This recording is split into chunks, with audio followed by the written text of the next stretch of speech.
Hello friends, मैं अंकिता तिवारी। जैसा कि हम सभी जानते हैं कि आजकल हम इतिहास के बहुत ही महत्वपूर्ण विषय गुप्त साम्राज्य के बारे में पढ़ रहे हैं, जिसमें हमने पिछली वीडियो में पढ़ा था कि गुप्त साम्राज्य क्या था और गुप्त साम्राज्य पे कौन कौन से शासकों ने शासन किया तथा उनके शासनकाल और साम्राज्य विस्तार के बारे में। आज इस वीडियो में हम पढ़ेंगे कि गुप्त युग में सांस्कृतिक विकास कैसे हुआ था। गुप्त साम्राज्य एक बहुत ही महत्वपूर्ण साम्राज्य था तथा इस साम्राज्य ने उत्तर भारत पर शासन किया था और माना जाता है कि इस साम्राज्य ने उत्तर भारत पर 300 वर्षों तक शासन किया था।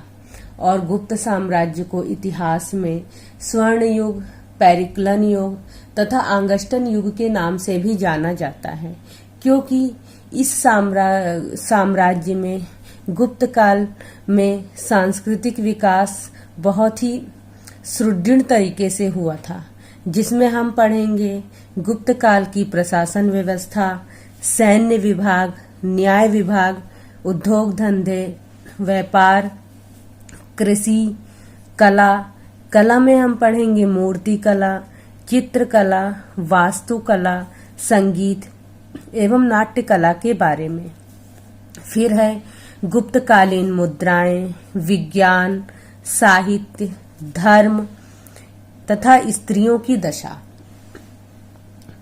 सबसे पहले है गुप्त युग। गुप्त युग शांति, समृद्धि एवं चतुर्मुखी विकास का युग था। इस युग में कला, विज्ञान, साहित्य, वास्तुकला आदि के क्षेत्र में आशातीत उन्नति हुई थी और उच्च कोटि की शासन व्यवस्था स्थापित हुई तथा व्यापार, उद्योग, कृषि की भी उन्नति गुप्त युग में हुई थी। सबसे पहले है गुप्त साम्राज्य की शासन व्यवस्था। गुप्त साम्राज्य की शासन व्यवस्था के बारे में हमें विदेशी यात्रियों के विवरण से भी काफी कुछ जानने को मिलता है। जैसे कि गुप्त काल में आने वाले एक विदेशी यात्री फाहियान ने गुप्त काल की शासन व्यवस्था के बारे में बहुत ही प्रशंसा की है तथा विभिन्न ऐतिहासिक स्रोतों के आधार पर गुप्त काल की शासन प्रणाली का विवरण सुविधापूर्ण अध्ययन के लिए निम्नलिखित शीर्षकों में किया जाता है। केंद्रीय शासक राजा, अर्थात केंद्र में शासक सबसे बड़ा अधिकारी था तथा मौर्यों के विपरीत गुप्त वंश के राजाओं ने परमेश्वर, महाराजाधिराज जैसी शानदार पदवियां ग्रहण की थी।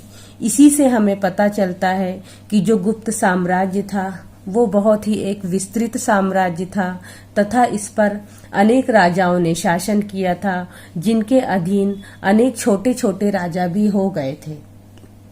और राज्य की अपनी एक स्थायी सेना होती थी तथा जरूरत पड़ने पे राज्य जो है वो सामंतों से भी अपने सैनिक सहायता प्राप्त करते थे।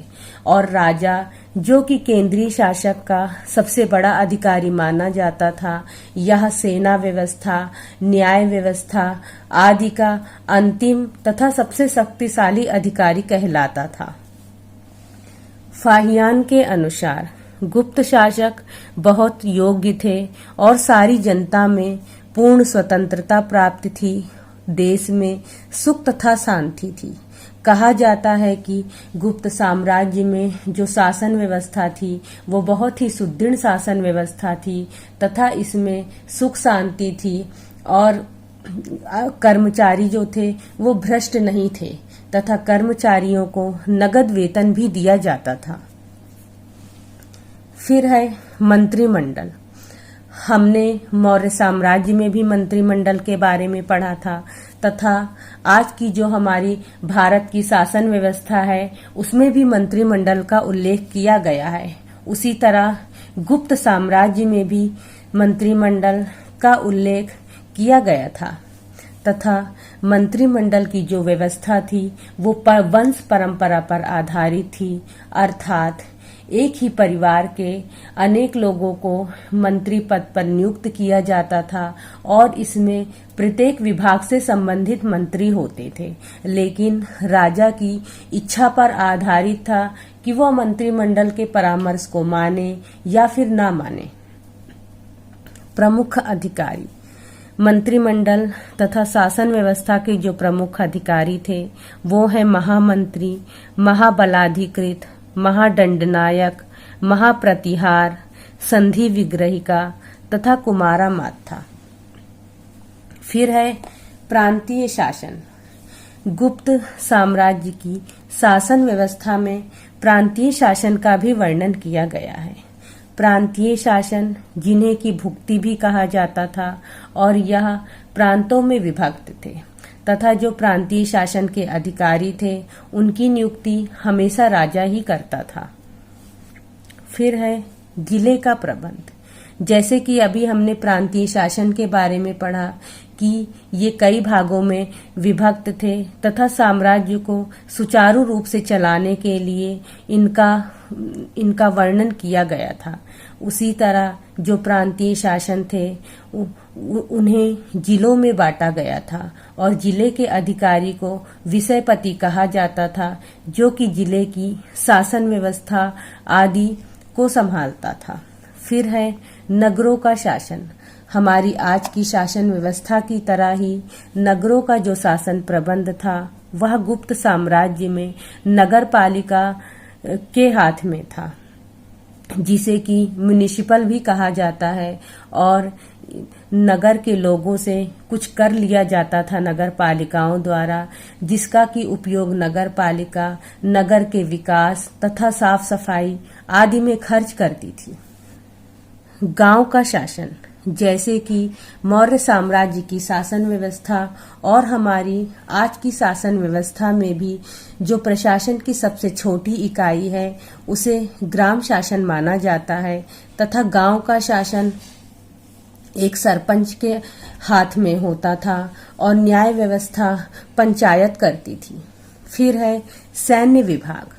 गुप्त शासकों की सेना कितनी बड़ी थी इसके बारे में हमें जानकारी नहीं है, लेकिन कहा जाता है कि राज्य द्वारा एक स्थायी सेना रखी जाती थी और राज्य आवश्यकता पड़ने पर अपने सामंतों से भी सैनिक सहायता लेता था, तथा सैन्य विभाग में जो मुख्य जो सेना थी वो घुड़सवारों की सेना होती थी तथा हाथियों और रथों का भी सैन्य विभाग में वर्णन किया गया है।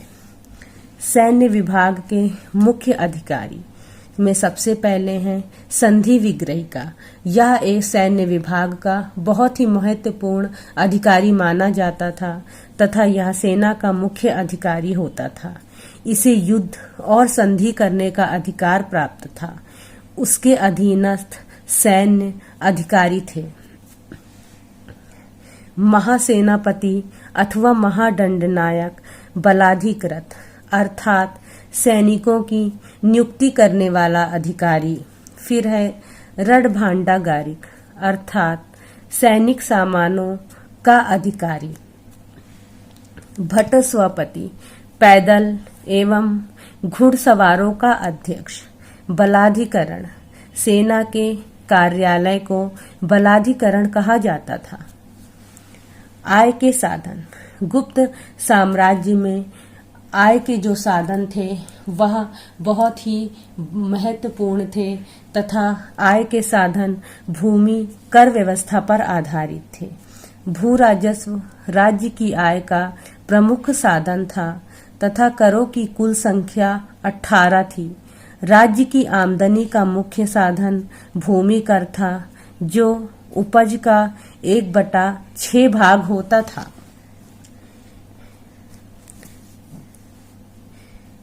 न्याय व्यवस्था। माना जाता है कि गुप्त का साम्राज्य की जो न्याय व्यवस्था थी वो बहुत ही सुदृढ़ न्याय व्यवस्था थी तथा न्याय व्यवस्था में कठोर दंड का उल्लेख नहीं किया जाता है। हालांकि ये जरूर माना जाता है कि किसी व्यक्ति द्वारा बार बार देशद्रोह तथा अपराध करने पर उसके दाएं हाथ को काट दिया जाता था और सम्राट न्याय विभाग का सर्वोच्च अधिकारी होता था, उसका निर्णय अंतिम माना जाता था। नारद स्मृति के अनुसार गुप्त युग में 4 प्रकार के न्यायालय थे और इस काल में अनेक कानून की पुस्तकों को संकलित किया गया, अर्थात कानूनों को सरल बना दिया गया था। न्याय व्यवस्था में 4 प्रकार के न्यायालय का वर्णन इस प्रकार किया गया है। सबसे पहले है कुल न्यायालय, फिर है श्रेणी न्यायालय, गुण न्यायालय तथा राजकीय न्यायालय। गुप्त साम्राज्य की आर्थिक व्यवस्था। हम सभी जानते हैं किसी भी साम्राज्य, किसी भी देश आदि का वर्णन करने पर वहाँ की आर्थिक व्यवस्था का एक बहुत ही महत्वपूर्ण स्थान होता है। उसी तरह गुप्त साम्राज्य की आर्थिक व्यवस्था भी एक बहुत ही महत्वपूर्ण आर्थिक व्यवस्था थी, जिसमें सबसे पहले उद्योग धंधों का वर्णन किया जाता है। उद्योग धंधों की स्थिति इस युग में संतोषजनक थी तथा लौह उद्योग, स्वर्ण उद्योग तथा वस्त्र उद्योग प्रचलित थे और गुजरात, बंगाल तथा तमिल देश वस्त्र उद्योग के प्रमुख केंद्र माने जाते थे। लौह उद्योग अत्यधिक उन्नत था। जहाज और नावों का निर्माण भी इस युग में हुआ था।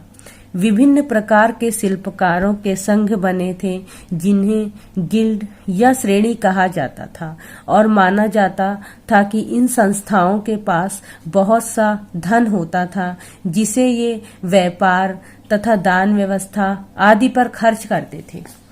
व्यापार। इस युग में व्यापार उन्नत व्यवस्था में था तथा व्यापार एक कोने से दूसरे कोने तक किया जाता था। राष्ट्रीय और अंतर्राष्ट्रीय दोनों प्रकार के व्यापार प्रचलन में थे। व्यापार जल और थल दोनों मार्गों से किया जाता था। जो प्रमुख व्यापारिक केंद्र थे वो है पेशावर, भड़ौच, उज्जैनी, वाराणसी, प्रयाग, पाटलिपुत्र, मथुरा, ताम्रलिप्ति तथा वैशाली। जैसा कि अभी हमने पढ़ा कि जो व्यापार है वो स्थल मार्ग और जल मार्ग दोनों से किया जाता था। तो स्थल मार्ग से जो व्यापार किया जाता था उसके प्रमुख केंद्र हैं पश्चिमी एशिया, चीन तथा तिब्बत, और जल मार्ग से व्यापार अक्सर ब्रह्मपुत्र तथा गंगा नदियों के द्वारा किया जाता था, जो तथा इसके प्रमुख केंद्र हैं मिस्र, रोम, फारस और यूनान।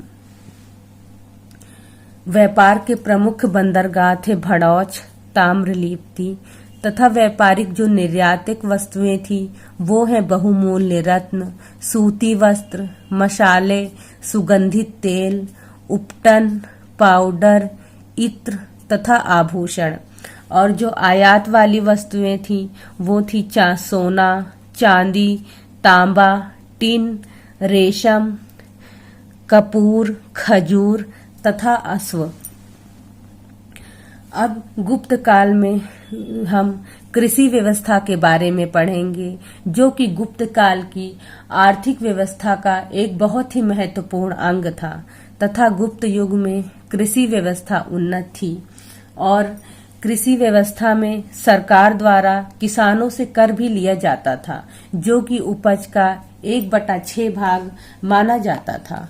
और कृषि की प्रमुख फसलें थी गेहूं, चावल, ज्वार, बाजरा, कपास, सुपारी, नील, जूट, तिलहन, फल, सरकारी तथा विभिन्न प्रकार के मसालों की खेती भी की जाती थी।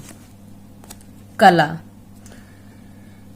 माना जाता है कि गुप्त साम्राज्य ने जब उत्तर भारत में शासन किया था उस समय कला के क्षेत्र में भी गुप्त युग में बहुत ही विकास देखने को मिला था तथा सबसे महत्वपूर्ण जो प्रभाव पड़ा था कला का वो ये था कि कला से विदेशी प्रभाव हमेशा के लिए नष्ट हो गया था तथा कला में धर्म और कला का हमें समन्वय भी गुप्त काल में देखने को मिलता है तथा कला को 4 भागों में विभाजित कर दिया गया था, जिसमें सबसे पहले है मूर्ति कला, फिर चित्रकला, फिर है वास्तुकला तथा संगीत और नाट्य कला। सबसे पहले है मूर्ति कला।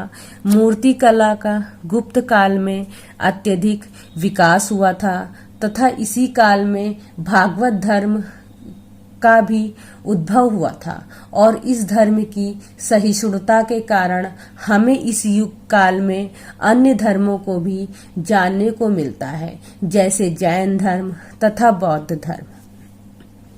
और मूर्ति कला के गुप्त काल में कुछ उदाहरण थे जो कि हैं विष्णु, शिव, पार्वती, ब्रह्म, बुद्ध तथा जैन तीर्थंकरों की मूर्तियों का निर्माण हुआ। सारनाथ की बुद्ध मूर्ति, मथुरा की वर्धमान महावीर की मूर्ति, विदिशा की वराह अवतार की मूर्ति, झांसी की शेष साई विष्णु की मूर्ति, काशी की गोवर्धनधारी कृष्ण की मूर्ति आदि इस युग की मूर्ति कला के उदाहरण हैं। गुप्त युगीन मूर्तिकारों ने कुषाणकालीन नग्नता एवं पूर्व मध्यकालीन प्रतीकात्मक सूक्ष्मता के बीच संतुलित समन्वय स्थापित करने में सफलता प्राप्त की थी। चित्रकला विकास की चरम सीमा को प्राप्त कर चुकी थी गुप्त काल में तथा चित्रकला के कुछ गुण हमें देखने को मिलते हैं गुप्त काल में, जो कि हैं स्वाभाविकता, लावण्य तथा सजीवता। और चित्रकला के कुछ उदाहरण भी हैं जो कि हैं आधुनिक महाराष्ट्र प्रांत के औरंगाबाद जिले में स्थित अजंता, और दूसरा उदाहरण है मध्य प्रदेश के ग्वालियर के समीप स्थित बाघ नामक पर्वत गुफाएं। ये जो गुफाएं थी इनको पहाड़ों को काट काट कर बनाया गया था और इन बाघ गुफाओं और अजंता की चित्रकला में ये अंतर था कि ये जो बाघ की जो गुफाएं थी ये गुप्त साम्राज्य के लौकिक जीवन पर आधारित थी और जो अजंता की गुफाएं थी वो धार्मिक जीवन पर आधारित थी। अब अजंता की गुफाओं के कुछ चित्र इस प्रकार थे, जैसे पशु पक्षियों, पेड़ फूल आदि के चित्र, मनुष्यों तथा जातकों की कहानियां। फिर है वास्तुकला। गुप्त युगीन वास्तुकला के सर्वोत्तम उदाहरण मंदिर हैं। वस्तुतः मंदिर के अवशेष हमें इसी काल में मिलने लगते हैं। गुप्तकालीन कुछ मंदिर इस प्रकार हैं। दशावतार का मंदिर जो कि देवगढ़ में स्थित है, भीतर गांव का मंदिर जो कि कानपुर में स्थित है, फिर है भूमरा का शिव मंदिर जो कि नागौर में स्थित है। अब गुप्त काल के मंदिर की कुछ विशेषताएं हैं जो कि इस प्रकार है। सबसे पहले है गुप्तकालीन मंदिरों का निर्माण सामान्यतः एक ऊंचे चबूतरे पर हुआ था जिन पर चढ़ने के लिए चारों ओर से सीढ़ियां बनाई जाती थी। फिर है प्रारंभिक मंदिरों की छतें चपटी होती थी किंतु आगे चलकर शिखर भी बनाए जाने लगे। मंदिर के भीतर एक चौकोर अथवा वर्गाकार कक्ष बनाया जाता था जिसमें मूर्ति रखी जाती थी। यह मंदिर का सबसे महत्वपूर्ण भाग था जिसे गर्भगृह कहा जाता था। गर्भगृह 3 ओर से दीवारों से घिरा होता था जबकि एक ओर प्रवेश द्वार बना रहता था। पहले गर्भगृह की दीवारें सादी होती थी लेकिन समय के साथ साथ इन दीवारों पर चित्रकारी देखने को मिलती है। गर्भगृह के चारों ओर ऊपर से आच्छादित प्रदक्षिणा पथ बना होता था। गर्भगृह के सामने एक स्तंभ युक्त मंडप बनाया जाता था किंतु बाद में आगे चलकर इसे गर्भगृह के चारों ओर बनाया जाने लगा। गर्भगृह में केवल मूर्ति स्थापित रहती थी। गुप्त काल के अधिकांश मंदिर पाषाण निर्मित होते थे। संगीत एवं नाट्य कला। संगीत एवं नाट्य कला का पर्याप्त विकास हुआ था गुप्त समय में। गुप्त शासकों ने संगीत, नृत्य एवं अभिनय को प्रोत्साहन दिया तथा ऐसा माना जाता है कि संगीत और नाट्य कला में महिलाओं को सबसे ज्यादा प्रशिक्षित किया जाता था। गुप्तकालीन मुद्राएं। गुप्त युग में मुद्रा का पर्याप्त विकास हुआ। निर्मित मुद्राएं बहुमूल्य धातुओं की तथा आकर्षक थी और मुद्राओं पर अंकित मूर्ति तत्कालीन सम्राटों की मनोवृत्ति को स्पष्ट करती हैं। जैसे गुप्त काल में चंद्रगुप्त द्वारा चलाई गई जो मुद्राएं थी, उस पे चंद्रगुप्त और उनकी पत्नी कुमार देवी के चित्र मिलते हैं तथा दूसरी तरफ सिंह पर आसीन दुर्गा आदि का चित्र हमें दिखाई पड़ता है। गुप्तकालीन साहित्य। गुप्त काल को संस्कृत साहित्य का स्वर्ण युग माना जाता है। बर्नेट के अनुसार प्राचीन भारत के इतिहास में गुप्त काल का वह महत्व है जो यूनान के इतिहास में पेरिक्लियन युग का है। स्मिथ ने गुप्त काल की तुलना ब्रिटिश इतिहास के एलिजाबेथन तथा स्टुअर्ट के कालों से की है। गुप्त काल को श्रेष्ठ कवियों का काल माना जाता है और इस काल के कवि को 2 भागों में बांटा गया है। पहले भाग में वो कवि थे जिनके बारे में हमें अभिलेखों आदि से पता चलता है, जैसे कि हरिसेन जो कि समुद्रगुप्त के मंत्री और दरबारी कवि कही जाते थे। फिर है वत्स भट्टी, साव तथा वाशुल। और दूसरे भाग में वो कवि थे जिनके बारे में हमें जानकारी है, जिसमें सबसे पहले हैं कालिदास जो कि एक बहुत ही महान कवि माने जाते हैं और इनके बारे में हमने काफी कुछ पढ़ा है। फिर है भारवी, भट्टी, मात्रगुप्त, भरतश्रेष्ठ तथा विष्णु शर्मा। सबसे पहले हम अभिलेखों के बारे में जिन कवियों के से का हमें पता चलता है उनके बारे में पढ़ेंगे, जो कि हैं हरिसेन महादंडनायक ध्रुवभूति का पुत्र। हरिसेन समुद्रगुप्त के समय में संधि विग्रहिक, कुमारामात्य एवं महादंडनायक के पद पर कार्यरत था।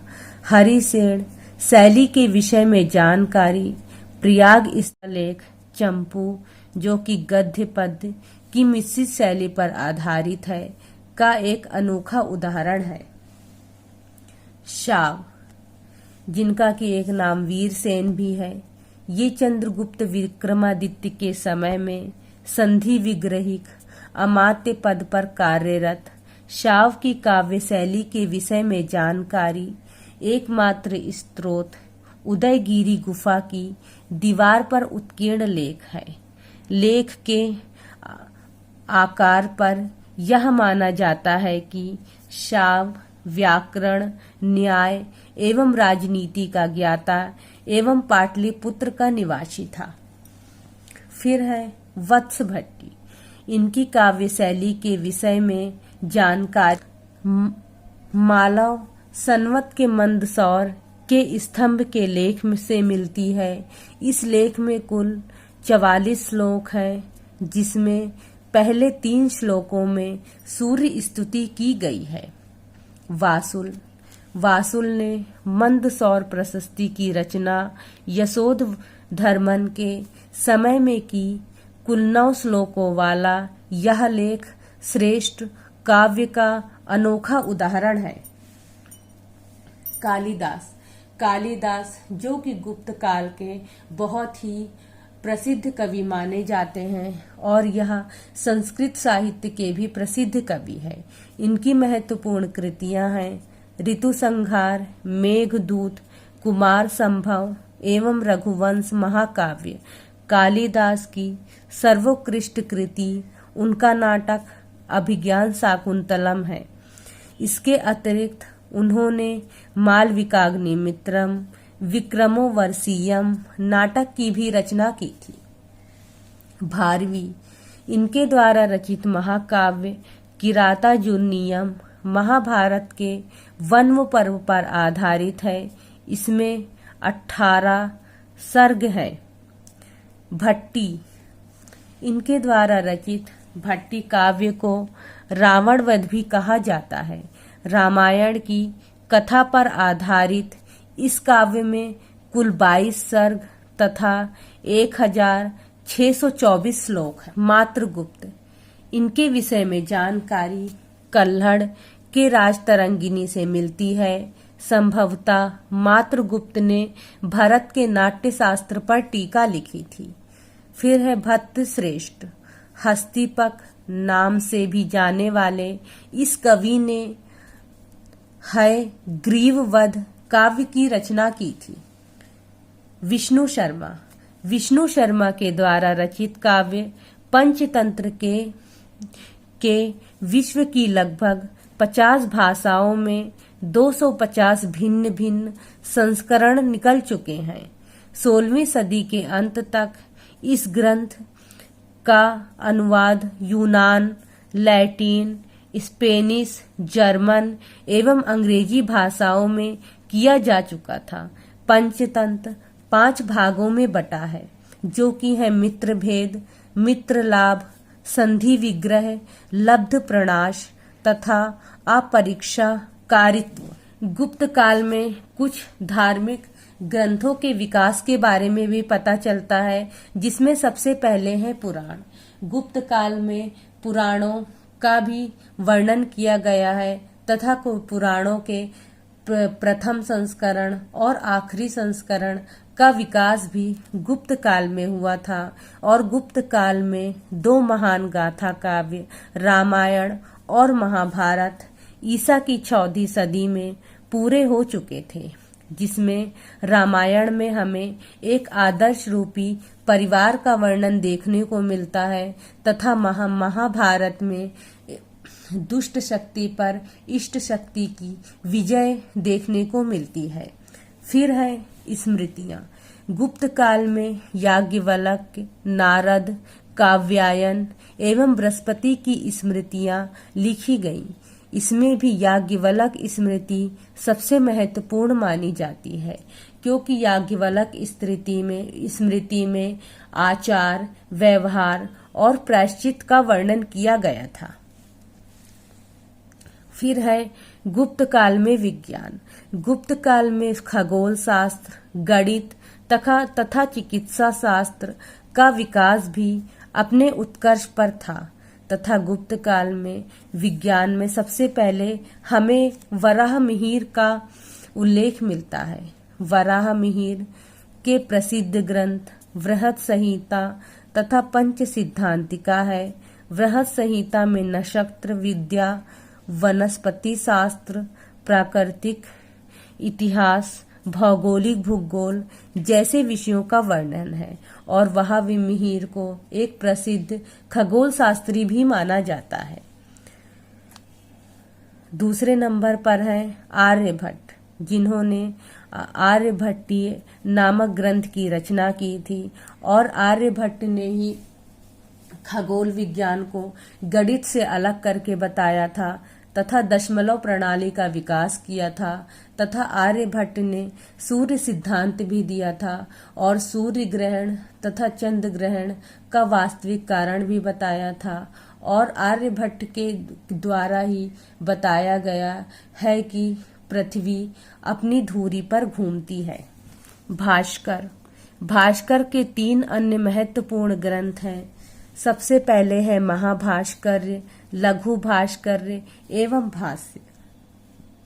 ब्रह्मगुप्त ने ब्रह्म सिद्धांत की रचना की थी तथा ब्रह्मगुप्त ने ब्रह्म सिद्धांत में बताया था कि प्रकृति के नियम के अनुसार ही कोई वस्तु पृथ्वी पर गिरती है, क्योंकि पृथ्वी उस वस्तु को गिरने के लिए आकर्षित करती है, जिसे बाद में न्यूटन का सिद्धांत भी माना गया है। फिर है चिकित्सा ग्रंथ। चिकित्सा के क्षेत्र में वाग्भट्ट ने आयुर्वेद के प्रसिद्ध ग्रंथ अष्टांग हृदय की रचना की। आयुर्वेद का एक और ग्रंथ नवनीतकम की रचना भी गुप्त काल में हुई थी। चंद्रगुप्त विक्रमादित्य के दरबार का प्रसिद्ध आयुर्वेदाचार्य एवं चिकित्सक धन्वंतरी था। गुप्तकालीन चिकित्सकों को शल्य शास्त्र के विषय में जानकारी थी तथा गुप्त काल में अणु सिद्धांत का प्रतिपादन भी हुआ था। अब है गुप्तकालीन सामाजिक दशा। हम सभी जानते हैं कि हम सभी एक समाज में रहते हैं तथा समाज में रहने के कारण हमें अनेक नियमों और अनेक कानूनों का पालन करना पड़ता है। उसी प्रकार गुप्त काल का भी एक समाज था जो कि सामाजिक परंपरागत व्यवस्था पर आधारित 4 वर्णों में विभाजित था। सबसे पहले है ब्राह्मण, फिर है क्षत्रिय, वैश्य तथा शूद्र। मिश्रित जातियां। गुप्तकालीन स्मृतियों में अनेक मिश्रित जातियों का भी उल्लेख मिलता है, जिसमें है मूर्धा, भिषक्त, अंबष्ठ, पार्सव, उग्र एवं करण। दास व्यवस्था। गुप्त काल में दास प्रथा का प्रचलन था। मौर्य काल में दास उत्पादन कार्यों में सक्रिय रूप से भाग लेते थे, किंतु इस समय दासों को उत्पादन कार्यों से अलग रखा गया था। अर्थात इससे हमें ये पता चलता है कि गुप्त काल में जो दासों की स्थिति थी वो अत्यंत दयनीय थी तथा मनु के अनुसार 7 प्रकार के दासों का वर्णन किया गया है। फिर है कायस्थ। गुप्तकालीन अभिलेखों में कायस्थ जाति का उल्लेख मिलता है। भूमि और भू राजस्व के हस्तांतरण के कारण कायस्थ जाति का जन्म हुआ था। स्त्री दशा। गुप्तकालीन साहित्य और कला में नारी का आदर्श रूप परिलक्षित होता है। गुप्त काल में बाल विवाह और सती प्रथा जैसी प्रथाएं दिखाई देती हैं। अर्थात हम सभी ने पढ़ा है कि इतिहास में जो है वो स्त्रियों की स्थिति अच्छी नहीं थी, लेकिन आप यहाँ भी देखिए कि गुप्त काल में एक तरफ तो कहा गया है कि नारी का आदर्श रूप परिलक्षित होता है, लेकिन दूसरी तरफ बाल विवाह और सती प्रथा जैसी प्रथाएं भी बताई गई हैं। इससे आप खुद समझ सकते हैं कि नारियों की क्या स्थिति थी। प्रथम सती होने का प्रमाण 510 ईस्वी के भानुगुप्त के एरण अभिलेख से मिलता है, जिसमें गोपराज की मृत्यु पर उसकी पत्नी के सती होने का वर्णन है। गुप्त काल में स्त्रियों के धन संबंधी अधिकारों में वृद्धि हुई। अर्थात गुप्त काल में जो धन संबंधी अधिकार थे वो पुत्र के साथ साथ स्त्रियों को भी दिया गया था। अर्थात अगर किसी पुरुष के पास संपत्ति है और उसकी कोई औलाद नहीं है तो उसकी संपत्ति पर सबसे पहला अधिकार उसकी पत्नी का होता था। उसके बाद उसकी संपत्ति पर अधिकार उसकी पुत्रियों का होता था। अर्थात नारद और बृहस्पति के अनुसार जो है पुत्र के समान ही पुत्रियों को भी संतान माना जाता था। एवं नाटककार के बारे में पढ़ेंगे कि आखिर गुप्त काल में कौन कौन से नाटकों का वर्णन किया गया है, उसके नाटककार कौन थे तथा नाटक का विषय क्या था। इन सब चीजों को ऐसे चार्ट के द्वारा पढ़ाने का मेरा एक ही उद्देश्य है कि अक्सर ये सब चीजें परीक्षा में आपसे पूछ ली जाती हैं तथा इसके द्वारा पढ़ने से आपको ये सब चीजें हमेशा याद रह सकती हैं और आप परीक्षा में इसका सरलतापूर्ण उत्तर दे सकते हैं। तो सबसे पहले है नाटक। मालविकाग्नि चित्रम, जिनके नाटककार हैं कालिदास और नाटक का विषय है अग्निमित्र एवं मालविका की प्रणय कथा पर आधारित है। फिर है विक्रमोर्वशीयम, जिसके नाटककार हैं कालिदास। ये सम्राट पुरुरवा एवं उर्वशी अप्सरा की प्रणय कथा पर आधारित है। फिर है अभिज्ञान शाकुंतलम, जो कि कालिदास का सबसे महत्वपूर्ण नाटक है और भारत में इसकी रचना पहली बार की गई थी और इसके बाद भगवत गीता की रचना मानी जाती है तथा इसका अनुवाद यूरोपीय भाषा में भी किया गया है। इसके भी नाटककार हैं कालिदास, जिसमें दुष्यंत तथा शकुंतला की प्रणय कथा पर आधारित है। फिर है मुद्रा राक्षस, जिसके नाटककार हैं विशाख दत्त। इस ऐतिहासिक नाटक में चंद्रगुप्त मौर्य के मगध के सिंहासन पर बैठने की कथा का वर्णन है। देवी चंद्रगुप्त, जिसके नाटककार हैं विशाख दत्त, इस ऐतिहासिक नाटक में चंद्रगुप्त द्वारा साकराज का वध पर ध्रुव स्वामिनी से विवाह का वर्णन है। अर्थात हमने पढ़ा था, आप लोगों को याद हो कि गुप्त साम्राज्य के शासकों के बारे में कि चंद्रगुप्त के जो बड़े भाई थे वो रामगुप्त थे और रामगुप्त की बीवी का नाम ध्रुव स्वामिनी था, जिसे कि साकराज ने जीत लिया था। और रामगुप्त बहुत ही निर्बल और कायर राजा थे और उनके छोटे भाई चंद्रगुप्त ने साकराज से ध्रुव स्वामिनी को छुड़ाकर उससे विवाह कर लिया था। मृच्छकटिकम, जिसके नाटककार हैं शूद्रक, इसमें नायक चारुदत्त, नायिका वसंत सेना, राजा, ब्राह्मण, जुआरी, व्यापारी, वेश्या, चोर तथा धूर्तदास का वर्णन किया गया है। फिर है स्वप्रवासवदतम, जिसके नाटककार हैं भास, इसमें महाराजा उदयन एवं वासवदता की प्रेम कथा का वर्णन है। प्रतिज्ञायो गंधरायणकम, जिसके नाटककार हैं भाष, इसमें महाराजा उदयन के यौगंधरायण की सहायता से वासवदता को उज्जैनी से लेकर भागने का वर्णन है। चारुदत्तम, जिसके नाटककार हैं भाष, इस नाटक का नायक चारुदत्त मूलतः भास की कल्पना है। अब है गुप्त काल की महत्वपूर्ण रचनाएं, अर्थात गुप्त काल में कुछ महत्वपूर्ण रचनाओं का भी उल्लेख किया गया है जो कि हमें गुप्त काल के लौकिक जीवन के बारे में बताते हैं। सबसे पहले हैं महत्वपूर्ण रचनाएं हैं मेघदूत, रघुवंश, अभिज्ञान शाकुंतलम, मालविकाग्निमित्रम, ऋतुसंहार तथा कुमार संभव, जिसके लेखक हैं कालिदास। फिर है देवी चंद्रगुप्तम तथा मुद्रा राक्षस, इसके लेखक हैं विशाख दत्त। काव्य दर्शन, जिसके लेखक हैं डंडीन। स्वप्रवासवदता, असभंग तथा चारुदत्ता, इसके लेखक हैं भास। कादम्बरी, हर्षचरित, जिसके लेखक हैं बाण और प्रियदर्शिका के लेखक हैं हर्ष। रावणवध, जिसके लेखक हैं वत्स भट्टी। किरातार्जुनीयम, जिसके लेखक हैं भारवी। अमरकोश, जिसके लेखक हैं अमर सिंह।